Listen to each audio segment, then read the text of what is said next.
Matt, obviously, back and forth first half there, and you can't let a team go on a 13-0 run and take all the momentum. How tough was it to try to crawl out of that? You got close a couple times, but it just seemed like that doomed you. Yeah, that's probably the difference in the game, right? We had a couple good fights there in the second half to where we closed in single digits. I think one time we got it to 2, and then they pushed it right back to double digits around 10, 11, 12. And that was big. Zach obviously went out at that time, and we had to play better. Other night, Zach got 2 fouls against Illinois, and we played really well without him.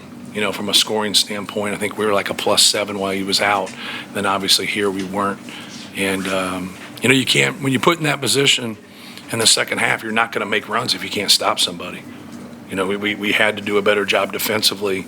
But to their credit, their shot makers made some tough ones. We had some breakdowns, and they capitalized on them. And then other times when we did some good things, I thought, Wilcher and Tamanagi made some really, really tough threes. And, Mast is a good player. I thought he really played well. But I like their team. I like how hard they play. They're together. They can hurt you in different ways. I like their system. I like the shit they run. They cut. They move. It's real basketball. And, it was tough for us to guard.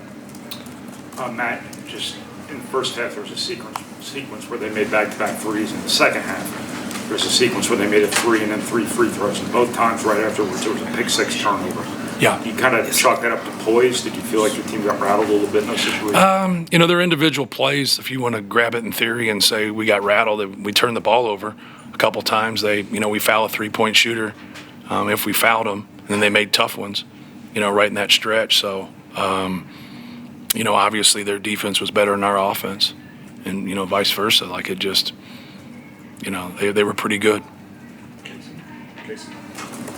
Does this game come down to turnovers again? You guys had 14. Yeah, it's magic numbers, right? And so if you keep it, but I think if we have 12 turnovers, we lose, right? If you look at the number, it's not. But it's ironic when our number gets to to a certain threshold, we lose those games, and when it doesn't, we win those games. But I think there was more to this one than that. Just a simple one independent stat. Matt, just the battles you guys have started to have with Nebraska. I mean, what would you credit the turnaround to from the first couple of years under Fred to the last couple of years? To me, it always starts with personnel. Obviously it's your players, but it's the connectivity of your players. Like they have good pieces together. Sometimes you can have good individual pieces. They just don't blend well together. They blend well. They have good roles. Williams can score on a given night, but he also can play make. Like tonight, he gets 11 rebounds. It's fabulous. I don't know him personally. I always think that's a big deal of getting the right guy. Tamanagi is such a threat, and he just such a huge shot maker. And then Wilcher really helps him. When he goes and makes shots for him, he really, really helps him. But I like Alec and how hard he plays. I like how hard Mast plays. Juwan Gary is, a stud. He has 18 rebounds at Kansas State. So, I think that's, they have good pieces. But, Juwan Gary's now been here for 2 years. Tamanagi's been here for 3 years. I know there's centers. Both of them just got here.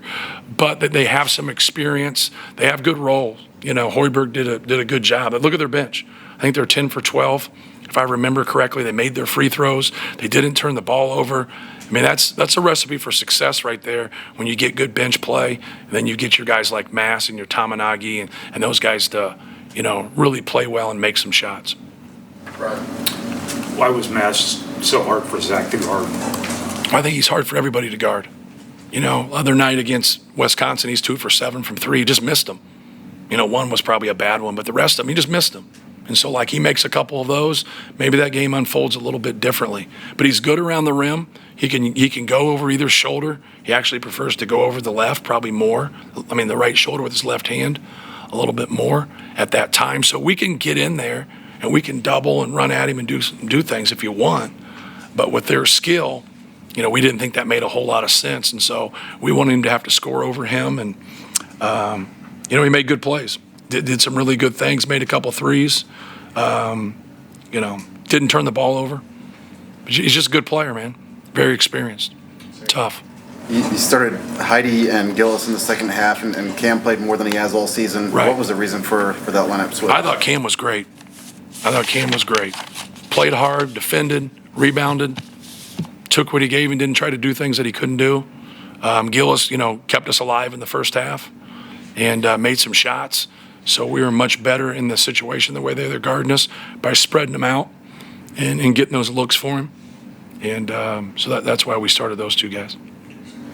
It's the third straight game you guys have been called for a flagrant. Is there anything? Yeah, we're struggling with the flagrants. Is there anything to that? I'll have to watch this. In the game against Illinois, I thought the flagrant at the end of the game was the wrong call. Guy's trying to box out. He fouled him. They pass on a foul, don't call any foul, and then they go back and call it a flagrant because they said they undercut him and he's boxing out. It's basketball. You go to box somebody out and somebody jumps, you got to jump with them or it's a foul.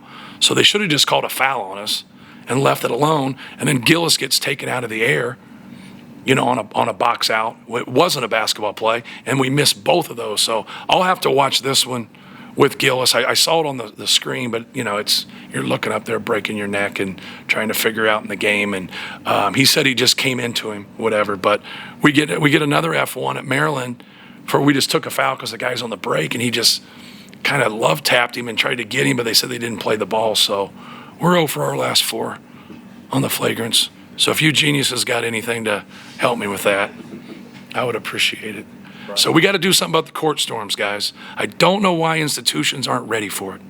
Like, what did you think was going to happen if they won? Like, spread the word. Spread the word before somebody gets hurt. A student from Nebraska should be able to storm the court, right? Like, we're cool. Just get ready for it. If that's what you're going to do. So, we're struggling in our conference with that. Our freshmen, sophomore, and juniors have never lost a road game without a court storm. Think about that. So think about that. Put that in your article. All right? Because someone's going to get hurt. Someone's going to get hurt. And it could be a student, could be one of Nebraska's guys, could be one of our guys, could be someone working the scores bench, could be anybody. But I don't know why people don't get ahead of it.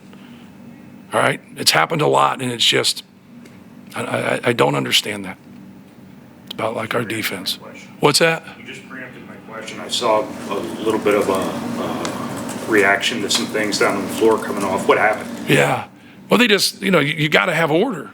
You got to get a rope. You got to get police officers. You got to get people around and protect your own. Protect us. Protect them. Protect the fans. I don't know. I'm not a cop. I don't work security. But we have to do something. There wasn't something that happened physically. No, nothing happened. But it's just something's going to happen. That's not how you can't think through things like this. Something's going to happen. We don't want that to happen to anybody. Anyone else? Right, last one. One more basketball question. Did you switch ED on to... Say it again. Did you switch Zach onto Alec right before he made that 3 there again? Well, when they're together, he was going to guard Alec, just so we could keep a 4 on Mast because he shoots more threes. And then, obviously, Alec hits a 3, right? Yeah. So, thank you guys. Appreciate it.